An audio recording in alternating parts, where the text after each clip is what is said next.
Good morning, Liberalia. Welcome to a new edition to The Insiders, Liberalia's new favourite political commentary show. We got so excited after the first one we couldn't help but start back on the day after. Trodenhiem, welcome to the show again. Say hello to our viewers. Yeah, hi there. As PMK pointed out there, we were so enthused by the rapid response and by the success of our first interview, not necessarily in terms of viewing figures, but more by the fact that the technology pulled through on us, that we've decided to do this one quite soon. But there is quite a lot of news to cover that we weren't able to cover in the first half hour show. So I hope we've got some relevant news for you here. Well, I'll start off with the new recent headlines. Recently, it appears that Cheesy Wheezy has officially said that the peace movement has completed its goal and will be disbanding. So that's an interesting development there. What do you think about that, Trodenhiem? Well, initially I was in support of the Peace Party movement, of course, but that's when I still viewed it as a means to end the endless flame wars. Now, the thing is now, obviously, after Woolcott really came into his own and started taking over everything, I was fervently opposed, and in my opinion there's no real need for the Peace Party. It had no solid ideological basis, and I think, to be honest, the end of its formal existence, as heralded by Cheesy Wheezy here, can really only mean one thing, and that's hopefully that people are going to revert to the established ideologies that currently exist in Liberalia and put more support to the established political system. Well, that signals quite a new change to Liberalian politics in a couple of months, where that means that some of the old guard, except for Cheesy Wheezy, who has specifically said he'll stay independent, will be returning back to their old habits. So that might mean a new radical shift of the political balance of power again. Yeah. So that'll be certainly an interesting development in time to come. Yeah, I certainly agree. It would be interesting to see if Cheesy Wheezy decides to remain independent, or I know I'm going to put an idea in his head, or if he's going to start his own party, possibly with Latagon and his supporters. And at this point, I think it's early days to say anything, but I think it's a possibility that we may have to look at. Yeah. The next thing, I've been my ratification for my appointment as Director of Public Prosecutioner of the region has been confirmed, and I'm your new DPP. So if you want to start a witch hunt in Liberalia, please feel free to give me your dirt, and I will start flinging it at the courts for you. Next up, PF2, the Prime Minister and leader of the Labor Party, and myself have begun a new Labor Party conference to discuss the new issues of the left in this region. So that might mean some new developments coming out of that. Also in the headlines. What was that? Yeah, from that, it's important to remember that while the LP and the RA are presently working together in quite close cohesion, they still are maintaining their independent identities. That is to say that both parties are still separate parties, and while yes, they are supporting each other, that's not to say that we've lost our political diversity. Each party still has its own agenda and mandate, and it's important to remember that we're still there for both sides of our political spectrum that we represent. Well, I think the aim of this Labor Party conference is to try and help reshape the modern left and get a modern agenda to meet Liberalians of the left today.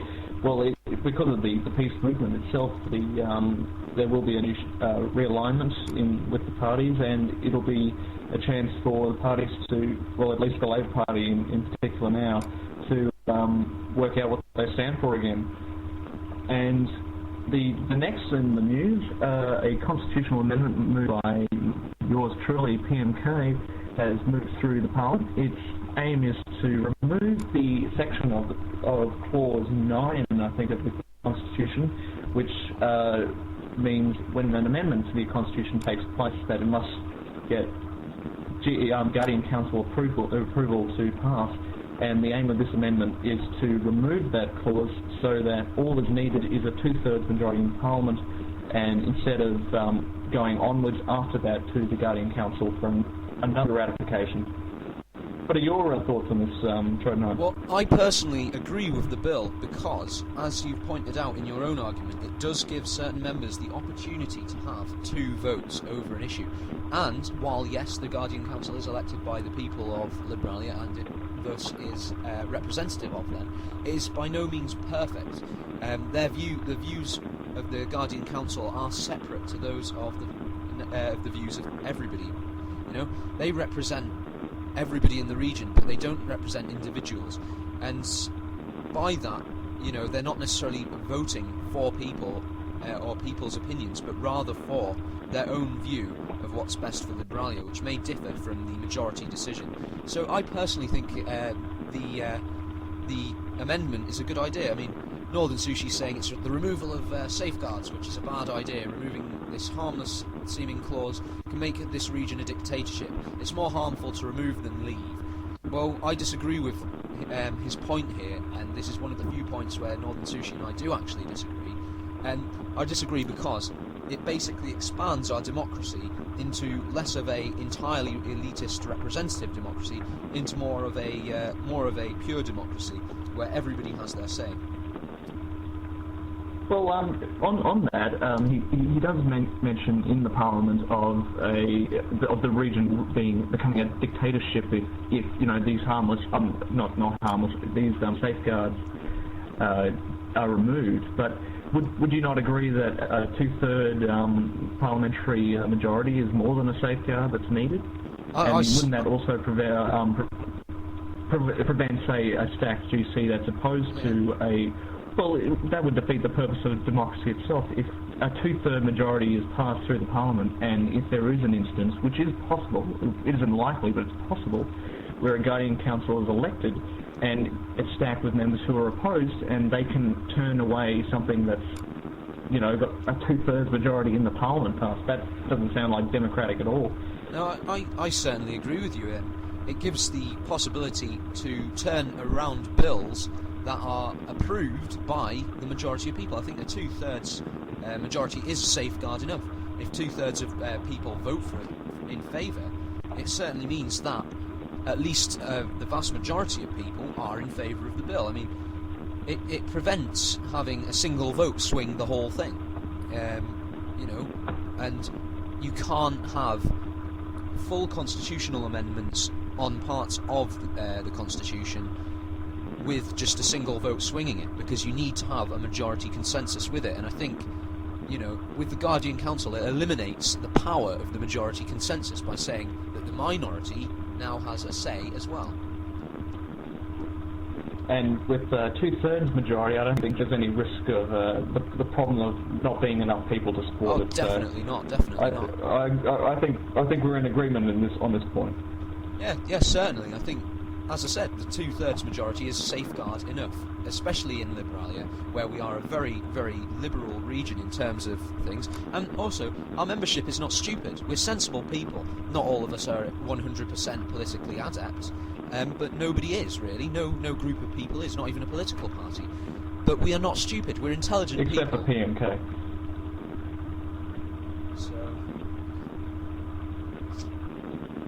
Anyways, moving on to Guardian Council election news.